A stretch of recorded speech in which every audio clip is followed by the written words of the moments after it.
Well, it's January 6th, 2025, and a warm welcome to everybody as you climb on board with this important discussion live on Leaders on the Frontier. And we're so grateful for everybody joining in on this conversation today about the state of Canada vis-a-vis our trading relationships and what's going on with our most important trading partner and friend, the United States of America. So there's a lot of things going on, and good afternoon to you, Prairie, as well. We're so glad that we have a faithful regular of so many parties. And yes, it is February the 6th. Laugh out loud, exactly. So February the 6th, 2025, the year of our Lord. So we have a lot going on. I'm very excited about the panel that we're going to introduce in a moment to talk about Canada and how did we get in this pickle with the United States as Donald Trump talks about 25% tariff and 10% on Canadian energy, and then backs off, and we're in a situation is frankly a historic challenge, but is it also an opportunity to get our policy house in order? So that's kind of the thought of the day. So there's some headlines that I did want to underline that I think are very interesting and related to our topic. I'm curious what your thoughts are. But today we heard in the BOE report, the Barrel of Energy report, which I faithfully read every day, is that Canada's province of Alberta is eyeing Japan for new liquefied natural gas or LNG deals amid the U.S. tariff threat. The minister says, it says, given what we've seen in the United States, this is reinforcement that we need to diversify our export markets, and Japan, our already existing relationship, is going to be a key area of focus, as Minister Rebecca Schultz said in an interview in Tokyo yesterday on Wednesday. So go figure.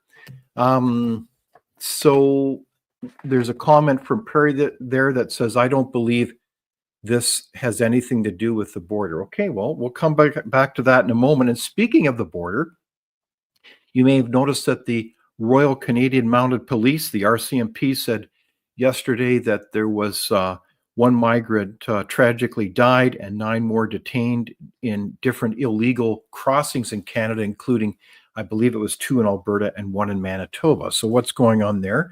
There's also calls by a number of parties, including the leader of the opposition, calling for mandatory life sentences for fentanyl kingpins. So what do you think about that? So last week we had quite an animated discussion with Catherine Swift from an Alliance of Manufacturers. And I did highlight in the program there one of the comments made just last week by the governor of the Bank of Canada saying a trade war would be painful between the United States and Canada.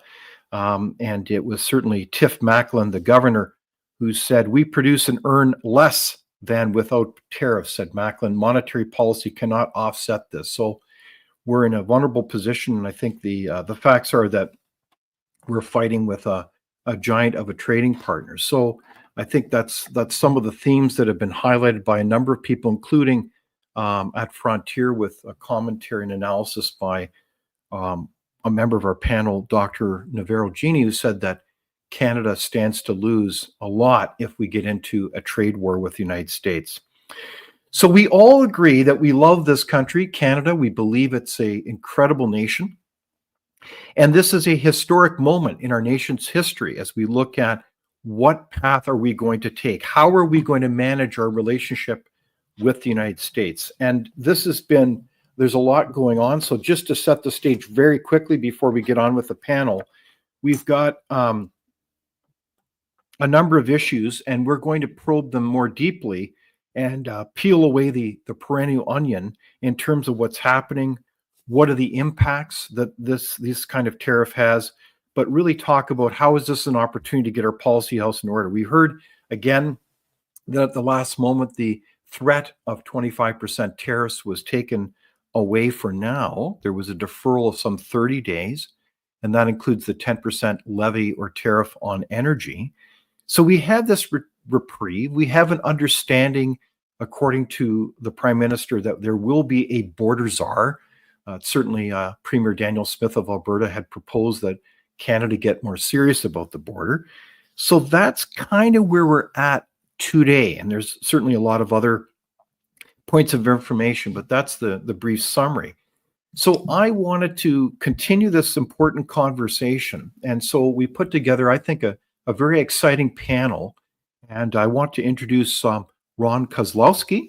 And Ron is very much involved in the larger business community. He's recently retired from as president of the Manitoba manufacturers, exporters for Manitoba. So a warm welcome to you, Ron. Thank you. And I'd also like to introduce Rob Anderson, who's the president of St. Boniface Pallet. A warm welcome to you, Rob. Hello, everybody. Hi. And then I have Dr. Dr. Marco Navarro-Genie, Vice President of Policy and Research at Frontier. Welcome, Marco. Thank you. So I want to begin with you, Ron. Are you concerned about the impacts that we could see as a nation if we look at a 25% tariff on manufacturers? You've been working with manufacturers right across the country, certainly Manitoba. What's your thought on that? Well, there's no question this is a massive impact on us, and I think we saw this coming. We should have been doing things to prepare for this, but like you said before, this is an opportunity and a wake-up call, and I liken it really to us having lived for years, decades, as a sort of an entitled teenager living in the home of his parents and not being responsible. And now we are being told you got to move out. And we've focused on all the other things apart from the basics that we need to move on. And now we're going to have to learn some of those basics and become self-reliant. So you can think of over 15 areas where we have just simply not done what we needed to do over the last decades. Okay, so that's fascinating, Ron. So big impact, but it's interesting you use the analogy, the metaphor of that perhaps Canada's been like an entitled teenager living in the home of our parents. What do you mean by that? Well, I mean, apart from the obvious of the military, leadership that the U.S. has, that we can basically spend nothing and live under no fear whatsoever. They've looked after global institutions, but a lot more than that. They've provided a wonderful marketplace for us. They've had to listen to our constant moralizing and talking about how great we are and how progressive we are and how much we do for peacekeeping and so on, while we've gutted our military, as an example.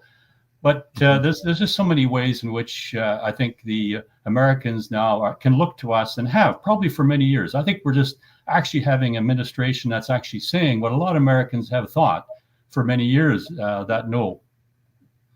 Okay, very interesting. And I can see why you use that metaphor of a spoiled teenager. So maybe we need to, in keeping with that theme, grow up. So Rob Anderson, it's so great to see you. What is your sense of the impacts of this? So you run a significant business in St. Boniface, a pallet company. Can you tell us more about what would this mean for you and your firm? Yeah, I mean, our customer base are manufacturers of various goods, and we're providing wood packaging to be able to ship those goods all over the world. So if you have a customer base that's reliant on export, and those exports start to dwindle, that obviously has a pretty big impact on our business. So you can run various scenarios through your head about what might happen, and could some of the slack that used to go into the U.S. be picked up by other parts of Canada or other parts of the world? And yes, maybe some of that, but I think the vast majority of the business that would be lost would be essentially irreplaceable. Okay. And I know, Rob, you care very deeply about, your team, your employees, and certainly the community. Sure. So this would, I don't want to put words in your mouth, Rob, but this would have a major impact on your business.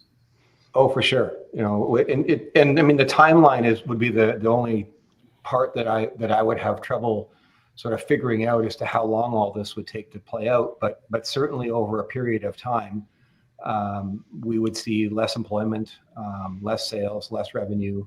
You know, again, it would be very difficult to replace. I mean, one of the concerns I have is that, you know, yes, the tariffs have been postponed, but has some of the damage already been done? You know, And what do you mean by that, Rob? well, if you were going to build a $1 billion plant, and you had plans to put it into Manitoba, or North Dakota, you'd now, I think, be somewhat foolish to consider Manitoba. You'd only do it if the government were to step in and provide some sort of significant subsidy situation. But if it were apples for apples, I think you'd want to put it inside the U.S. just to be safe. And so Okay, so you're looking at this as a business leader, and you're saying these kinds of interrelationships or challenges, the threat of tariffs, really creates uncertainty, which is deadly for confident investment in the community. Is that what you're getting at? Yeah, tough to make a decision to spend a lot of money on a capital investment that's going to require 10 or 20 years to see a return, not knowing where things are going to be in 4 or 5 years, let alone 10 or 20. Exactly. If I could just add to that, absolutely correct. But in addition to that, you have to remember this has been something that I've heard from manufacturing leaders and other leaders for a long time already before the tariff wars. And that speaks to other issues related to taxation, competitiveness, your regulatory costs, the carbon taxes, other things that have made it more difficult. And I've heard many manufacturing leaders talking about at least expanding in the U.S., if not, in fact, moving. But it does definitely speak to the investment and the issues related to Canada's declining investment levels. Indeed. So those policies, Ron, as you've outlined, from really soup to nuts, whether it is taxes or all kinds of attitudes, really underline, and I'm not trying to sound dramatic, but it seems to me that, I mean, I hear this regularly. I used to be the CEO of a large chamber of commerce, is that in Canada, generally, most governments are quite hostile to business. They're not enabling business to succeed or grow, but they frankly, through red tape and all kinds of regulations, really seek to undermine it. Am I being too harsh about that, Rob and Ron?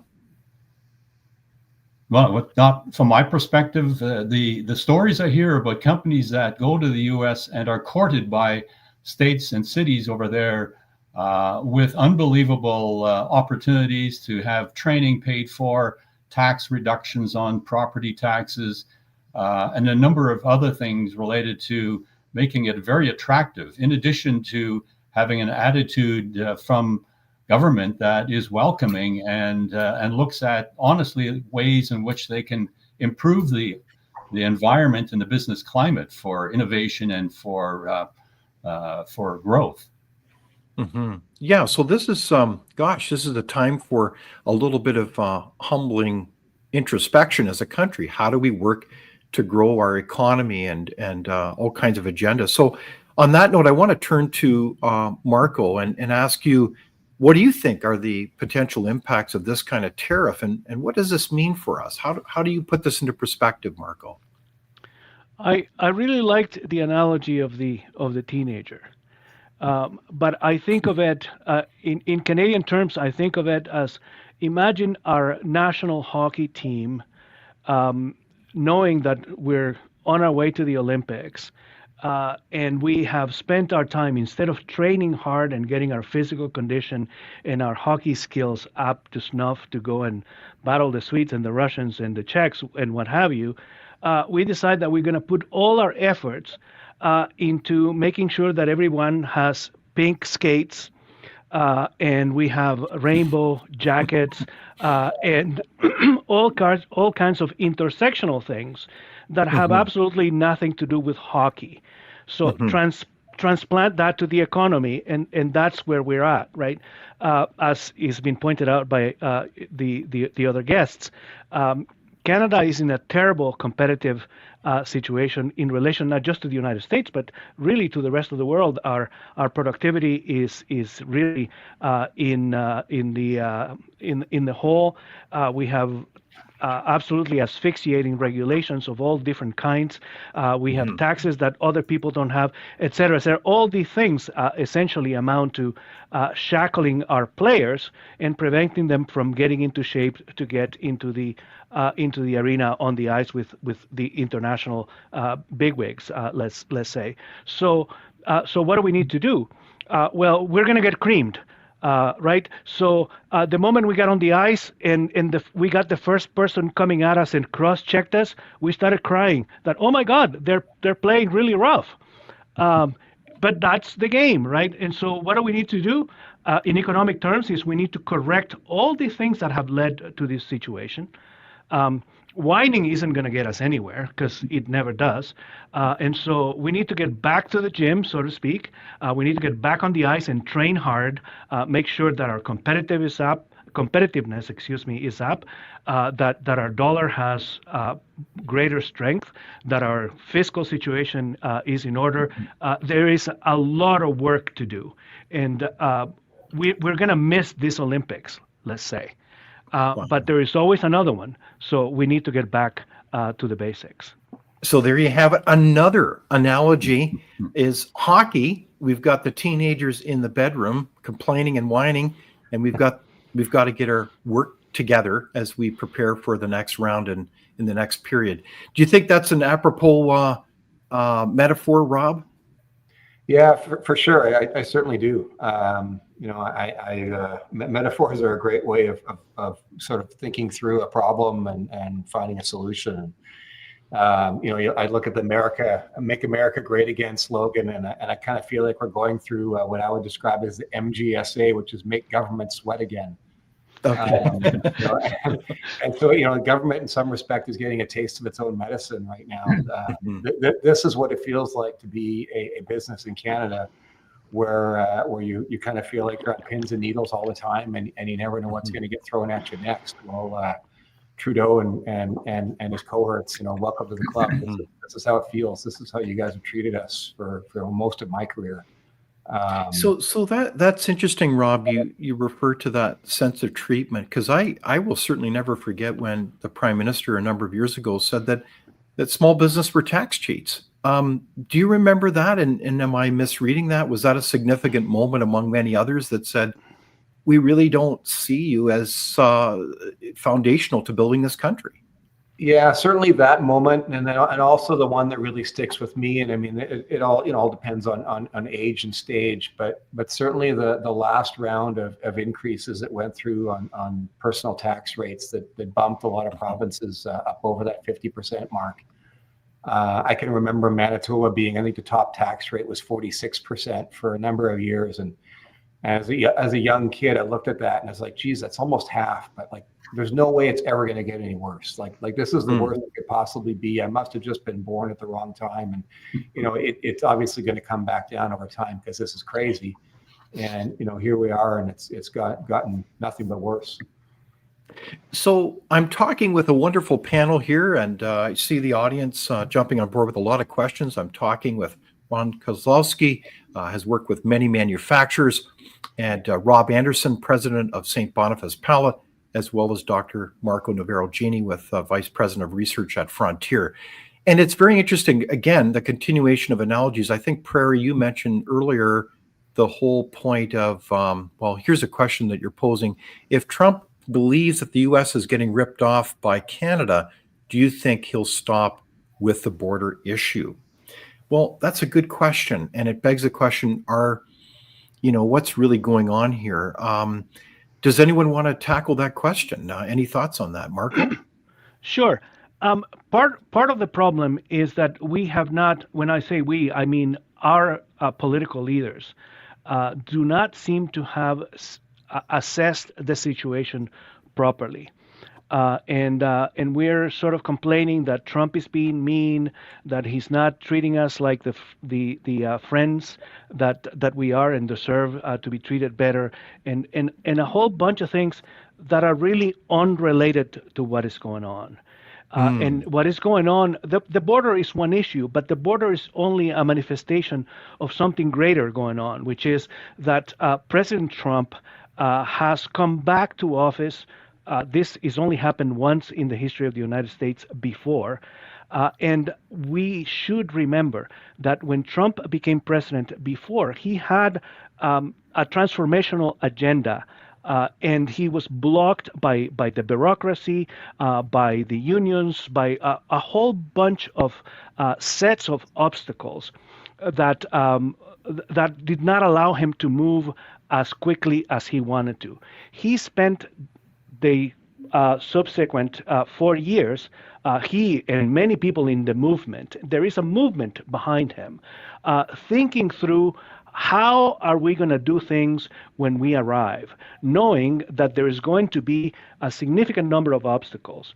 And so they arrive and they mean business and they mean transformation. They have 4 years to do it and they're not going to waste any time.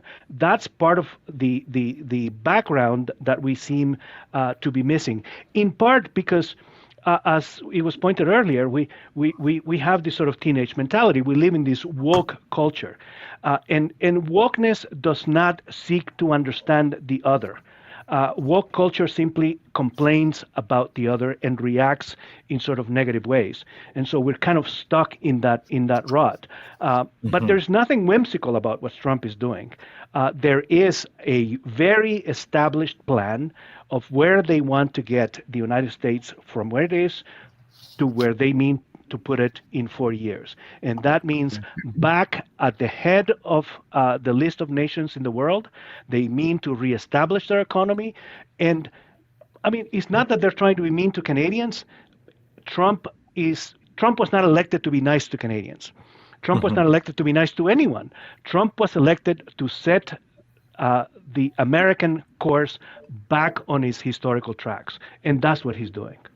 Okay, so you're kind of challenging us, Marco, to think beyond, dare I say, the superficial headlines and look at carefully understanding where the Make America Great movement is coming from. Because often in the media, I just heard it, it's a steady drumbeat that Donald Trump is still kind of like this fascist dictator who kind of runs things off the side of his desk, and he's entirely unpredictable, and somehow we don't know what's up or down. But it kind of ignores the idea that there is a larger strategy and plan and a much larger team, whether you agree with them or not, that is working, how do we say, a set of goals to kind of rebuild the United States, including the middle class that has seen millions of jobs being frankly exported to other countries, including China. Is that what you're getting at?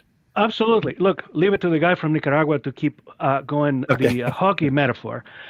But if we think in terms of hockey again, Canada is horribly worried and concentrating on when the puck is going to drop, because the puck hasn't dropped, by the way. The tariffs are not in place. They're only saying that they're going to have tariffs. So it's a threat. So we're concentrating on where the puck is going to drop. And the Americans are already thinking where the puck is going to be and how we're going to put it in the net. There is a larger strategy. They want to win the game. They don't want to necessarily win the face-off.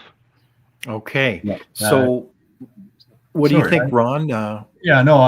Absolutely. I think the world has changed. And you see that all over the world, quite frankly, now with leaders that have taken back, if you will, the average interest or the interests of the average person and said, we need to start doing what's good for our own country.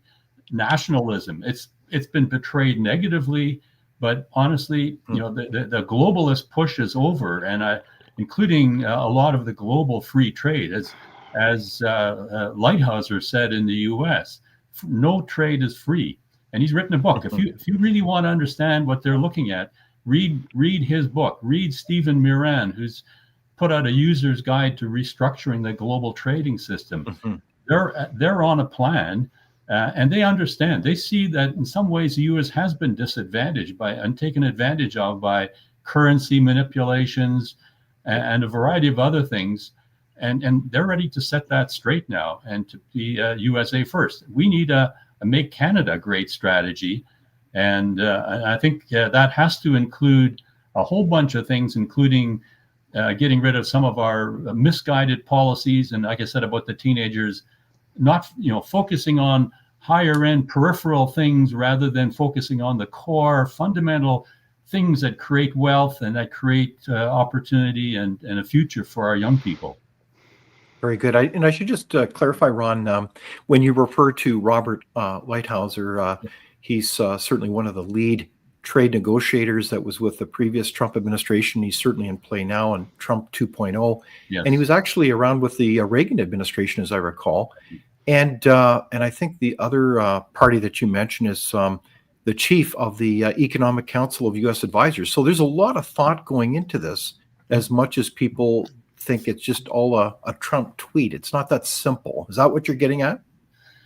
Yeah, no, for sure. And it's not just about tariffs either, by the way. I mean, when we look at trade, for example, in Canada, we have been smug in terms of developing our own interprovincial trade barriers, for example, which are a big drain on our own ability to trade with each other. It's easier in some cases to trade, to go and sell to the Americans than it is to sell to somebody in another province, depending on what the product and the process is. So we've done that. We've built supply management systems which are protectionist at the heart, and I think we've really not learned how to develop our own export beyond the U.S. because it's a low dollar. It's made it very easy for us to play with the Americans. So, but as we've said, now is the time for us to do what we should have done 30, 40 years ago, is to build our own reliance. And quite frankly, I like the way Alberta's premier is positioning this, not throwing back arguments or threats or talking about how terrible the administration is in the U.S. and so on. No, she's looking at what can we do, what should we have done, and what can we do going forward, including building a fund to take advantage of the resources that we should be developing, but have been frustrated in doing so. Right on. I find it so interesting that you reference the whole reality of Canada. We've got a whole series of politicians that are kind of genuflecting now as kind of the Captain Canadas, and yet they have not, like they demand free trade with the United States, but we don't even have free trade in our country. I mean, this is so ironic. You can't even make this up. So Rob, going to you then, practically, do you export a lot of your product to other provinces, or is it easier to export to the United States? I'm just curious.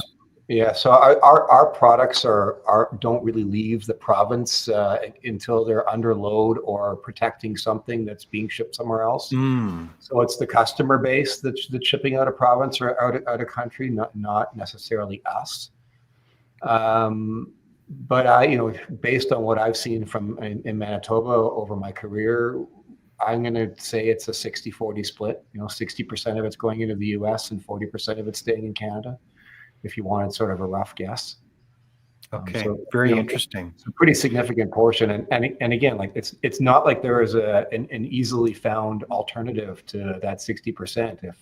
If what's going into the U.S. were to stop, it's not like we would find an alternative market, or that my customers would find an alternative market.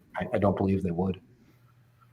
So, Marco, do you find it pretty ironic that we've got a scurry of politicians reacting to this threat finally, and we're actually beginning to talk about, what is it again, diversifying our exports, actually building maybe even some pipelines, despite the objections of the Premier of Quebec? I mean, finally, we're talking about issues that have been, we know that Canada's got a massive productivity problem and a declining standard of living. Is this give you hope that we're going to finally get on with these cobwebs and clean it up? Pierre Elliott Trudeau used to say that being Canada was like being a mouse sleeping next to an elephant, right? The idea is that there isn't a hell of a lot that the Americans can do without having some sort of effect on Canada, and here is probably the best example. we haven't talked about security and the border for a long time. In fact, we kind of avoided talking about security while we were talking about foreign interference in all sorts of institutions in the country, for example. And in less than 3 days after Trump won the election, we were already talking about security and borders and what have you. It took years for the prime minister and his government to include the Islamic the Islamic Revolutionary Guard from Iran on a list of terrorist organizations.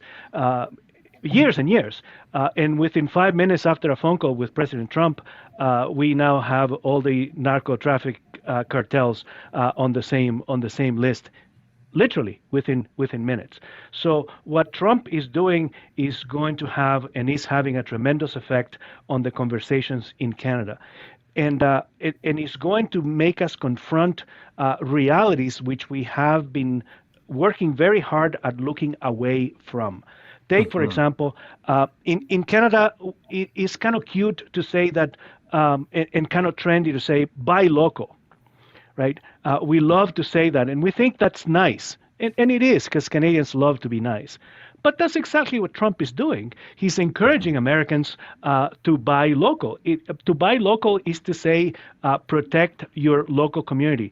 The issue really is, what exactly is local? Is local your city, your neighborhood, your county, your province, your country?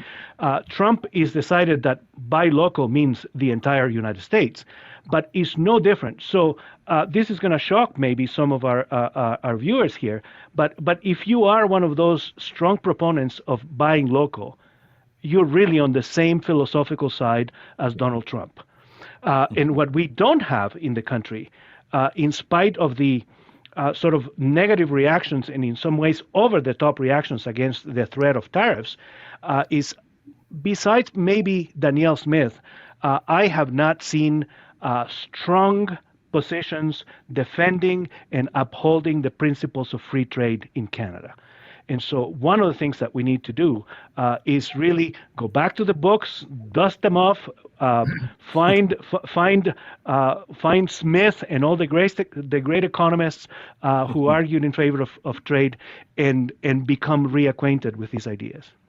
All right. So there's Daniel Smith talking with President Donald Trump at, I believe it's Mar-a-Lago in Florida, trying to bring some type of relationship to bear here. Does it concern you? It seems like our relationships with the administration are kind of frayed. I know that in the aftermath of the election, there were some pretty, incisive comments made again by the Trudeau administration that, well, it's a pity that the other side didn't win. Were those wise kind of points to make? I mean, I think that we've got to work with the administration, whoever's in there. What do you think, Rob and Ron? To say the comments were foolish is probably an understatement. Politicians are supposed to be politicians for a reason, and one of the things that politicians should know what to do is when to say things and when not to. It's why I'm not a politician. Okay. I wouldn't make it. But I mean, like to go back to the mouse and elephant analogy that Marco threw out there, and maybe circling a little bit back to something you said, Dave. Like I don't think this has anything to do with the border security or fentanyl. This is all about softening up other parts of the world, and Mr. Trump is simply showing the rest of the world that if he's prepared to do something like this to what you could consider his best friend from a country to country perspective, that if you're not the best friend, imagine what might happen to you. So yeah. I think this is a softening play as much as it is anything else, and Canada just kind of happens to be in the way. Okay, so just to clarify, it's a softening play in the sense that they're beginning with their continental, quote, friends and partners as a way to signal to other people, like, say, in Europe or Asia, that you better watch out. Is that what you're getting at? Correct. I mean, Europe in particular, which has a true trading deficit with the U.S., whereas Canada, I mean, I've looked at the numbers. We are the only country where you can argue there isn't a massive deficit, and particularly when you take oil out of the mix. So, and I mean, Mr. Trump would not be, he'd be aware of those numbers. It's not like he hasn't been showing these things. So I mean, Okay. this is simply a tactic to try and soften up Europe, and it's a tactic to continue to work away at China. They've now got their tariff with China up to 35%. So it just went from 25 to 35. You would anticipate that at some point that might go up some more. Okay. To throw another sports analogy into the mix here in this conversation. If you were to think of a football game and go back to 2006, and this is China versus the U.S., the score would be 45-3 for the U.S. And if you fast forward to today, the score would be 50-40. So China's caught up a lot. And so, if you're the coach of Team USA at this stage, you would be saying much different things to your team than you would be when you were up 45-3. And so I think that's what we're seeing. So we're seeing, if I continue the analogy of hockey pucks, teenagers, mice, and I'll do the analogy of 3D chess here, in the sense that you're citing, Rob, kind of a larger geopolitical picture where the United States is saying, wait a sec, where is this going in terms of larger global international trade? And we need kind of a reset. And I think there's some good evidence to point in that direction if we read certainly those papers that Ron Koslowsky mentioned. So good point. What about you? What do you say, Ron? Well, no, I absolutely agree with the assessment that this is it's the art of the deal, right? It's a way of softening up other countries to be more amenable to bending to the U.S. in terms of trade policy and so on. Let's keep another thing in mind, and maybe to the point that Rob was getting at as well, is politicians in Canada, I think, have called names and have put up blustering comments. Almost, it seems, and maybe I'm a little bit jaundiced, but it seems to me that it's been more a show for their political voting base and an attempt to maintain an air that they're here to defend Canada. But it's more about keeping their own political hot seat from the chair. Mm-hmm. And not enough about really truly doing the kind of hard work and diplomatic work and the honest discussion that is in the best interest of Canada. So I think that's another piece behind the puzzle. And again, I think it's really disingenuous of other premiers to call Danielle Smith, not in the interest of Canada and wanting her to use oil as a weapon, if you will, when Alberta fundamentally, and talk about Quebec and pipelines and so on, fundamentally Alberta contributes how many billions of dollars to other provinces out east, especially Quebec, only to have them frustrate any efforts to get the oil and the gas to markets outside of Alberta. So to me, there's a lot of hypocrisy and a lot of finger pointing, which is misguided. And I think, again, this is an opportunity for, I think, hopefully the average person in Canada will begin to understand that you don't just listen to our mainstream media who have a very, very narrow take on this. And they do some of their own research and think more seriously about all the different elements that we need to do in order to become independent. I think Canada needs to become independent, like Australia or other countries that have not had the luxury of living next to the elephant.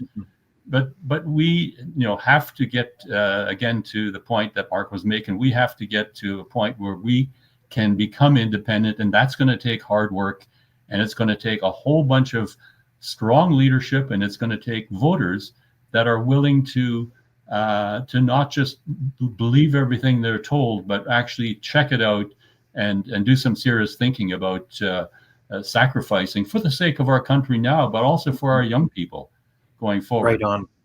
Yeah, this is a very important time in Canada's history. So I think you're really issuing a very powerful challenge, Ron, that our politicians not play political short-term games, but we actually govern in the interest of this country. As for example, it's interesting. I notice Doug Ford has obviously called an election as he puts on a cap, said, Canada's not for sale. And where is that cap made? It's made in China. So go figure. I've got some questions here. Larry Archer makes the point, Not since the building of Canada's national railway has Canada had a viable business vision and a leader to deliver that needs to get moving forward, for example, in resource development. Well said, Larry. So we've got a situation here where let's get with the basics. Let's get with the program. Let's grow the pie, prosperity all the way. And we've got a lot of work to do. That's a key theme here, isn't it? So I am talking with a wonderful panel about the state of Canada today, given the kind of challenges we face. Keep those questions coming and comments. We really appreciate it. I know Prairie said, another analogy, let's don't put our eggs into one basket. Very, very important. And yeah, how can we do that and export to other nations if we have a very interesting diplomatic strategy? And I'm going to turn to you, Marco, and that has to do with our main trading allies beyond the United States. And it seems like our government has the incredible, unique proclivity of being able to put our foot in the mouth when it comes to our relationships with key countries, whether it's China or India. What are your observations, Marco, from a policy point of view? Yeah, this is this is in part kind of what we were talking about earlier about not minding one's training and honing one's skills for the competition, right? Our prime minister, for example, has completely destroyed the large part of the potential of the relationship that we have with India. Previous prime ministers from Jacques Chrétien onward have worked very hard at forging a close relationship with India, which happens to be the largest democracy in the world, the fastest growing economy in the world. And one of the things, they want everything. They need more energy, they need more minerals, they need more food. And Canada happens to be in a privileged position to sell them foodstuffs, particularly from Western Canada. Saskatchewan, Alberta, Manitoba have very strong partnerships with India to export many of the foodstuffs.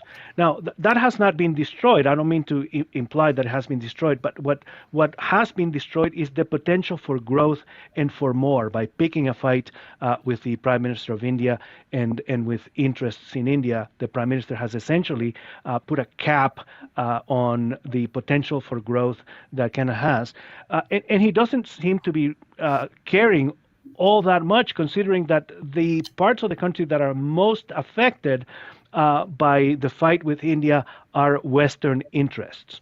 You know, we don't sell manufactured vehicles to India. We don't sell large amounts of maple syrup or lobster to India, but we sell canola, we sell wheat, we sell meats, we sell lots of stuff that are produced in the West.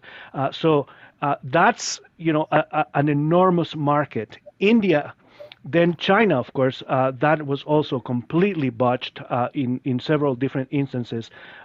Also one of the largest markets in the world. Combined, China and India are, you know, 45, nearly half of the population of the world. And we now, of course, pick a fight with the United States, which is, you know, so now we have 3 of the 4 or 5 largest economies in the world that we're chafing against. That's potentially a suicide. If you were running a business, pick any business, and your third largest customers are completely alienated, you're going to be in trouble. And that's where we are. So from the point of view of diplomacy, we have botched this thing 16 ways from Sunday. Okay, so from a policy point of view, again, we've got more work to do as we try to rebuild those international relationships. And we all agree we need to diversify our economy, and we have lots of opportunities. I just cited one of the headlines is that Alberta is on a trade mission in Tokyo right now, talking about how do we get more LNG. And we've done everything we can as a federal government to stop resource development. In fact, there is a war on Canadian oil and gas in this country. So how does that serve the development of our economy? Like, I mean, this is just a stunning moment where we are undermining the not just the productivity, but the whole standard of living of Canadians. Do you notice this in your business, Rob? Like if there's going to be there's a myriad of carbon taxes on energy. Yeah. Do you notice that in your work, in your business? Yeah, and the carbon tax is a real, it's the true head scratcher. And we received checks back this year for carbon tax payments dating back to, I think, 2019, and they related to the employee headcount we had in each of those years. I mean, we sat down as a team and tried to actually figure out how the government came up with the number they sent us, but That's fascinating. According to head count, the number of employees you have. Yeah. So theoretically, if you have more employees, you pay more tax. Well, but I mean, like there was one year where we had a number of temporary employees, and so those were included. Like the way that the government calculated this thing and doled out all this money was sort of haphazard, and it just seems to be the way our government runs these days. It's all of a sudden you get a check, and you're like, "Why am I getting this check?" Like and there's no explanation with it. They just seem to be handing out money to try and get votes, and there's no foresight to anything they're doing. Wow. What do you think, Ron? I mean, you work with a myriad of businesses trying to improve exporting. What's the big impediment to Canada moving forward beyond what you mentioned? Well, I mean, the carbon tax was again, apart from the payroll tax, the carbon tax is one of those hated things that depending on what you did was absolutely counterproductive. And not only that, as Rob was saying, the federal government has told us all, don't worry, you're going to get more back that you pay. And they're going to, now Carney is talking about, we're going to find a different way of finding that money. Well, it's all going to end up back out of our own pockets at the end of the day. But that aside, I mean, it's got us into a financial mess as a country. And when you add the provincial and the federal debt, I mean, our debt to GDP ratio is if you add everything together, it's looking very weak compared to other places. We've allowed over the last few years way more immigration without the skills focus that we used to have. That's created huge problems for us, as we all know, with the housing, social services, and our culture even. Yeah. We've got excessive regulations, suffocating, I would say, regulations and processes that prevent, even if you could produce oil and gas or set up a new mine, it takes you 15 to 20 years to get through all the hoops to do that. Infrastructure has not been addressed. And we got government expansion. How many federal employees have been hired in the last few years with less and less efficiency in total? And so, charge us carbon tax and then spend half of it on bureaucracy to give us back our money without any impact on the environment. So some of that has been, the waste, and we need a DOGE, if you will, in Canada I'm sure there's a ton of opportunity to make some savings over there. But you can go education, healthcare, crime, justice system, all these things play into the business environment that we end up either paying for or living under. And we compete infrastructure or country or economy with another country. And our infrastructure, broadly defined as the business environment, needs to become way more competitive along that to make us self-sufficient.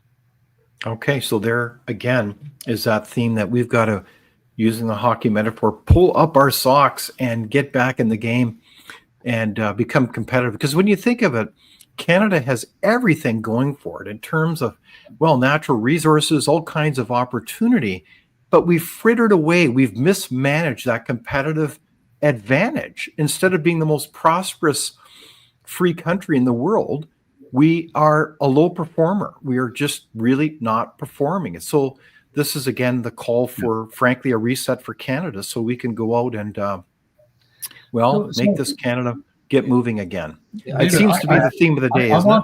I want to just emphasize one thing. I'm actually somewhat positive in spite of everything I've said. I think, there is nothing like an alcoholic coming to the conclusion that, I need help and I need to change the way I'm doing things. Oh, and I think that's another analogy, but I think we needed that that sort of self-declaration. And I'm just hoping more people get the fact that we can't just blame the Americans, but we have to look at ourselves now and take this as an opportunity. Life goes in cycles for economies and countries. Hard times make good people make good times. Good times probably end up creating weak people, and then weak people make hard times. It's like a product development cycle. We need to make sure we're continually avoiding that last part of that cycle. And I think there are some things we can do, and hopefully we have the capacity to do once we get our government figured out at the national level, which is another shame, but I won't go there now. That's great. What do you say, Marco? Or Rob? I have a friend who likes to say that we need to get the basics right. And I think that applies here fundamentally. Let's remember how this country got put together. This country got put together for the purposes of putting 4 colonies together so that goods and services could move more easily among them. And in large part is the very foundation of what then became Western Canada. Build this train line all the way to the Pacific so that we could move goods and services. There was no CBC at the time telling us who we were or how to be, or fascinated with sexual identity and race and all those things. That even though they keep telling us that that is a fundamental aspect of being Canadian, I'd like to think that it is not. None of the founders mention any of that. It's not in any of our founding documents. It's not part of our Constitution. The fundamental idea of creating British North America was to have a British nationality in North America that could trade and move goods from one end to the other. We have essentially not fulfilled that promise because we have all these tariffs inside the country. So if we want to get the basics right and we want to preach to the world, especially to our southern cousins, that we are pro-free trade and we are great defenders of free trade, I am with Ron on that one. I'm fairly optimistic that there's great opportunities here for rethinking who we are. Not reinventing, but simply going back to the basics and open up our interprovincial borders and have full commerce within our borders, get good at it before we start preaching it to the world. That sounds like a great vision, Marco, and a great reminder of the vision of our founding leaders, including Sir John A. Macdonald, who talked very much about that vision. And so we need to renew that and learn from history here. This says, this is all common sense. This is from human number 4. This is all common sense, but the East is still in love with the idea of Trudeau and the fear of conservatives. How do you change these attitudes? Well, I can't speak to the party election thing, but I think one of the things I always marvel at when it comes to that question is just frankly how people have forgotten our history. We don't realize how much within our Constitution there's a commitment to free trade, but it's like our governing elites have frankly betrayed the Canadian people because we don't have free trade in this country in the first place. It's really quite ironic, isn't it? So it's all part of that call to renew, isn't it?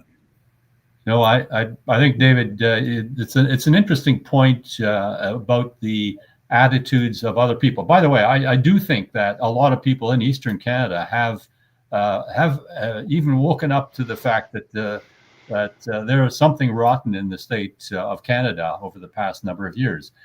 But I think beyond that, the media has changed. We saw what happened in the U.S. Mainstream media has passed its best before date and is no longer as relevant as the truth teller of what's right. They provide you with very, very quick sound bites that are unfortunately almost always supportive of government. In fact, when you're paid by government, it's very hard not to be. And yet modern media, such as shows like this, I think are in long form where you actually get to understand a little more deeply what the issues are and what the solutions are. I think are going to pave the way for more and more Canadians to see their way through the Laurentian elites, if you will. And so I'm hopeful that will change in Canada as it did in the U.S. I agree. So, Rob, as you look to the future, do you see this truly as an opportunity for a reset in Canada? Are you more pessimistic or optimistic in your mind? I think I would agree with Ron from a lot of perspectives. I mean, from an optimistic perspective, I feel like what we're going through is something that was inevitable. It's going to be now or later, and I think it's easier to deal with now. If we deal with it later, and no matter how you describe later, our debt will be higher, our deficits will be higher. There'll be more people working for government. I think the sooner that we tackle these problems, the better. And I mean, and to the comments about this form of communication versus the media, I feel like anytime a left-leaning party, and it doesn't matter what country you're in, you can take Canada and the U.S. out of the mix and pick Australia and New Zealand. It doesn't matter. The policies on the left, they dissolve. If you go over 5 minutes of conversation about any policy on the left, the communication breaks down because there's no substance there. There's nothing to talk about. You can bring up a graph or a chart, and the whole argument just gets blown out of the water. So there's got to be quite a bit of fear on that side of the political aisle to this kind of communication, because they can't get in the arena. They can't handle the fight. Yeah. So speaking of that, and I think you make some very good points that you really have to have places of real debate and getting at the real policies that are being proposed. And a lot of these policies are not policies, they're political misses that don't work. So I'll just give you one illustration, and I want to talk about Parliament. My understanding is that the last 10 years, $1.3 trillion have left Canada to other countries, particularly the United States. And we all know this anecdotally. We've heard all kinds of Canadians, particularly entrepreneurs, just leaving the country. And it's been a steady torrent of people doing this. Does this concern you, gentlemen, as you look at Canada? Yeah, so I'll jump in. So, it's sort of a quantity quantity over quality. I mean, so we're bringing in a lot of people, but we're losing people. But are the people that are coming in able to contribute to the same extent to the economy right off the hop that the people leaving were contributing? And I think it's the conclusion would be clear. It's almost impossible. It takes time to ramp up. If you were to toss me into a new economy, I wouldn't do well right off the hop. It would take me a number of years to kind of find my footing. And so I think what's happening, some of our best. So it's yes, our population's growing, and I suppose that's helping our GDP numbers, but we're losing some people in the process that are going to be really difficult to replace. We really are. Yeah. So in that context, I am shocked. I guess I'm going to ask you, Marco, first, that our Parliament, when there's so much work to be done, our Parliament, our federal national Parliament, is on pause button. It's prorogued. Does that make any sense? No, it doesn't. And of course, it makes sense for the people who have done it. And let's face it, it's a completely partisan arrangement, right? The idea of stopping Parliament while the party in power sorts itself out in terms of its leadership and finds some footing to organize itself for an election. That's the whole idea. And you can hardly blame a party for doing that because they're trying to survive. But what is at stake is that we have multiple crises intersecting, and pausing Parliament at the time when we have all these multiple crises intersecting is really bad for the country.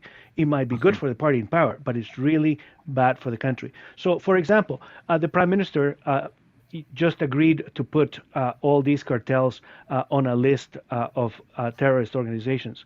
That actually, wouldn't it be great if Parliament actually debated that? There are legal issues about what is a terrorist and whether, cartel thugs actually respond to the definition in the legislation, in the Canadian legislation. It does apparently in the American, but does it fit with the Canadian legislation? Some people would say that it does not, even though they are in favor of doing it. So those are things that Parliament should be debating. We should be debating tariffs. We should be debating free trade. We should be debating issues of national security and Canada's place in the world. But instead, we are completely left to the margins. And when I say we, I mean Canadian citizens and the larger public in the country. Unable to make their voices heard because their elected officials and the people we have sent to Ottawa to debate these things are basically locked out of the building. So in that regard, I think what you're underlining is very important. Not only do we have important policy work to pull up our socks, our institutions, including democratic institutions like Parliament, really need to be refreshed. I mean, this is a very important time. I mean, I look back through history in so many cases where, for example, during World War II, the British Parliament sat all the time. And these were important forums where people had a voice. The people's house needs to be heard more than ever, and yet it's silent. This is the irony and I think the hypocrisy of our situation. This is truly a national crisis of sorts, is it not? I mean, am I being too dramatic? I mean, this is truly a national crisis. This is not a normal time. It's probably a little bit worse considering that the prime minister who has decided he's going to take the reins of this thing is, first of all, a lame duck prime minister. I don't mean that in a personal way. No. He simply, his own party has kind of disavowed him. He no longer has the confidence, not just not the confidence of the House, but he does not have the confidence of his own caucus.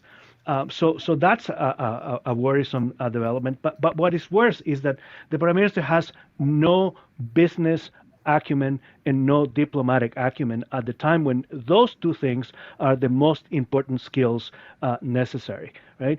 He has no idea of how an economy works. Again, I don't mean that in a personal way, but somebody who expects budgets to balance themselves and isn't worried about monetary policy, et cetera, is not the person that the country needs to be in charge at the time when we have this particular type of crisis. Yeah, in addition to that, I would say that we know from history and we know from comments that our prime minister has made in the past that he has been very disregarding of the Trump administration, and that there is absolutely zero love between the two of them. So in addition to being out of order, I've wondered myself what would have happened had we had a different leader, and whether or not we would be in the same kind of a negotiating. I'm sure there'd be negotiations for sure, but I kind of think we might be in a bit of a better position even with a different leader in place, given the animosity between the two of them. Which again goes to the point where you're supposed to represent Canada. You're supposed to represent the best interests of our country, not your own political image or the ideology that you want to foist on other people. Yeah, and personalities matter, right? Yeah. People who get along with Trump are more likely to get a slightly better ear about the things. We heard him say that, well, maybe I won't impose tariffs on Italy because he really likes Giorgia Meloni. I mean, he's only saying that tongue in cheek, but he's half serious about it because he has a personal relationship with her. And a great deal of the diplomatic work is about those relationships. Yeah, I agree. I agree, and I think if Pierre had been in power, we wouldn't be faced with this. I mean, I think about it from a strategic perspective. Really, the problem the U.S. has is Mexico. That's a much bigger issue than Canada, and I think that if you were strictly threatening a 25% tariff on Mexico and leaving Canada out of the mix, I think that you could have got more concessions or could continue to get more concessions out of Mexico if you basically had both of your guns trained on them. So I think that the fact that he chose to go after both countries is really partly just a dislike of Trudeau, and hey, well, let's throw those guys into the mix too. But if we had had proper leadership, I don't think we would be in this mess. Okay, so this is a very interesting point. So leadership matters, relationships matters. I certainly think of the kind of relationship, and I don't mean this in any partisan way, that the extraordinary relationship between the late Prime Minister Brian Mulroney and certainly the late President Ronald Reagan certainly made a difference, at least from what I gathered from many people involved in that. I have some comments, one of which is Prairie says, to continue the analogy, sharpen up them skates. Well said. Angela says, if they taught real history, the games would halt. Well said. So history matters, facts matter. And speaking of facts, as we get back towards the tail end of our engaging conversation here today with our wonderful panel and audience, I just wanted to highlight something. And that is a paper that Ron highlighted, and that was a interesting paper. It's under the name Hudson Bay Capital. It's called A User's Guide to Restructuring the Global Trading System. And of course, this was done back in November 2024, not that long ago. And it's by Stephen Miran. He's a senior strategist there, but he is now, I believe, the chair of the American Council of Economic Advisors, so a very important Trump appointee. And I want to just highlight on page 23, for those of people who do read still, it's very interesting, a set of questions that the paper posits, and it goes like this. And I just want to highlight it to you because I think it gives a little bit of a flavor about what's happening. And they're talking about trade relationships and the whole theme of fairness. And he posits these questions. Maybe the U.S. wants to discriminate in terms of trade with other nations based on a number of questions, including, does the nation apply similar tariff rates to their imports from the U.S. as America does on their exports here? It's a very interesting question because we all believe, quote, in free trade, but is it fair trade when another nation applies tariffs? Of course, Adam Smith spoke to that and said, no, that's not free trade. That's nonsense.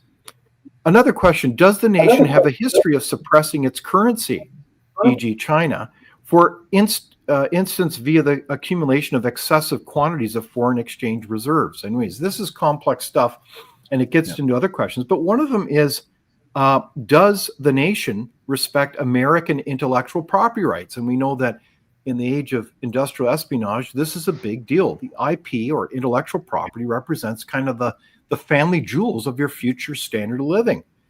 And there's a lot of other questions regarding border security. And another one is, does the nation pay its NATO obligations in full? Now, we know that Canada, let's be blunt, is a NATO freeloader. And this has been ignored for years. And it seems to me that we've got a major reset coming from the Trump administration saying, not only do we want to make sure that your borders are secure, we want to make sure you're a full partner when it comes to security, no longer this free ride in terms of defense arrangements. This sounds, again, going back to the teenage metaphor, a call for Canada to wake up and grow up at the same time. Am I being too dramatic about this? Who wants to tackle that one? No, I think in part is what the three of us have been saying in slightly different ways, but in very similar ways, that there is a greater plan afoot, and that it is spelled out right there, and that if we don't get with the program, if we keep playing a different game than the game that they're playing, we are sure going to lose. I'm not suggesting that even if we were playing the same game, we could win this, because we cannot. The American economy is so far larger and more powerful than ours that if we got into this silly war with them full throttle, we could not win. But the reality is, if we have any chance of winning at all, and any chance of understanding what is going on, we need to understand what the game is. And Miran's paper kind of explains what the game is. I think it does, indeed. Any other comments? Well, go ahead, Bob. Go ahead. Yeah, I mean, I don't think that the conversations surrounding Greenland and Panama are accidental, and I don't think that they relate entirely to Trump. I think that those things have been looked at for a period of time now by the Americans, and they have concerns about their national security, and they should. And a lot of what you're seeing happen now is things that they've known for a while and have been scared to act upon. But now you put a leader in place that isn't scared to act and is trying to make up for lost time. And so I think the obligation of Canada and the other NATO countries to step up and be part of the solution is critical to the Americans. And so I think they're going to do what they have to try and get us all to kind of step up and start rowing the boat with them. I think you're right, Rob. It's interesting on the note of Greenland and Panama. You may have noticed some very interesting announcements. The country that is kind of has that protectorate relationship with Greenland is, of course, Denmark. And Denmark has agreed to a much larger military presence in Greenland, including no foreign presence of other parties on that continent. Is almost like an American reassertion of what's called the Monroe Doctrine. And in Panama, we know that there's been an agreement now that Panama said there will be no foreign parties at the either end of the Panama Canal, namely Chinese parties and companies trying to buy up those facilities, as well as a cease of all money laundering operations there. So there's a pattern now of getting results as the United States reasserts its security needs. So, Ron, you were going to say a comment? Yeah, no, I mean, it's interesting. Over the years, I've heard people, when asked to define Canada as being, well, we're not like the Americans. And I think that's been, that kind of sentiment, that kind of attitude is what the average, many people in America know about us. And now it's coming to hurt us in a bit. But I think on a positive note, Canada has a great history to be proud of. We came in as people of various countries as immigrants. We came into a country. We used what I would call a relatively enlightened approach to encountering others who were less developed with technology, with economics, and so on. And you compare our history with other histories of other countries and what they've done and how they've treated people. I think we have a lot to be proud of, in spite of the protestations against that. And we have a history of flourishing and advancement with individual rights, property rights, the rule of law, and limited government. These are things, as was said before, these are the core foundations of what made us successful. And those things can be resurrected again. And I really think that we need to be proud of our country. And then there's no better way to be proud of your country than if you feel your country is going in the right direction with the right leadership. Well said. So as we wind up our conversation today, and it's been a tremendous conversation, I very much appreciated it, I want to ask each of you briefly if there's one or two key things we need to do to move Canada forward now at this juncture in our history. What would that be? Marco, do you want to go first? Yes. Right off the bat, I would say we need to get back to the basics about who we are and what we want to be as a country. We need to get back to the fundamental values and truths that our parents and grandparents knew to be true. And that implies essentially moving away and getting rid of this woke culture that is essentially infected our way of thinking. Well said. Rob? Yeah, I'm going to say workforce participation.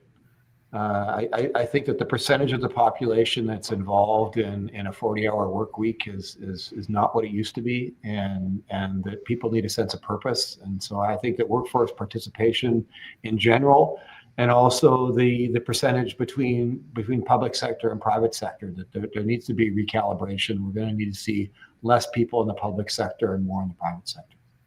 Well said. Let's get back to work. What about you, Ron?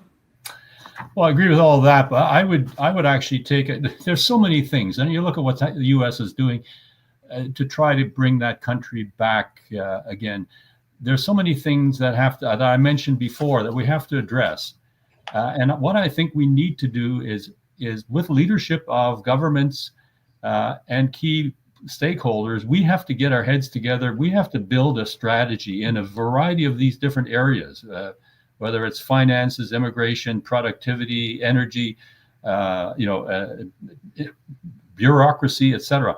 We need a strategy, an industrial strategy, or a business strategy, if you will, that will clear up some of the past problems that we've run into, and that will allow us to move forward and develop our own independence.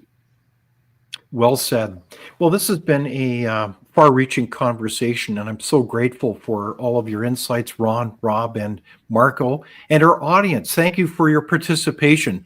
Canada is an incredible nation. We're all very proud of it, and we love our country. So let's work together to rebuild and renew this country during this challenging time. And we certainly appreciate all your comments, and make sure you like it. Pass this on to your friends, your family, as we pass the word on that this should be an opportunity to build and renew this country so that we don't go quietly into the night. So on that note, I want to thank everybody. And I also want to wish you all the best during this next week. And please be sure to join us on the live version of Leaders, and make sure you also pay attention to those releases of our wonderful programs as we talk about these important issues. So thanks again for your participation, and have a terrific week. Thank you. Thank you. Thank you for watching Leaders on the Frontier. We're a nonpartisan think tank. We explore ideas, policy, and practical solutions that can make a difference in the lives of Canadians. We do not accept any government funding. We work for you. Thank you for supporting Frontier. Visit fcpp.org to give. While you're there, be sure to check out our latest articles and research. Without open discussion and debate, you're not thinking, nor are you free. Comment below. We'd love for you to join the conversation.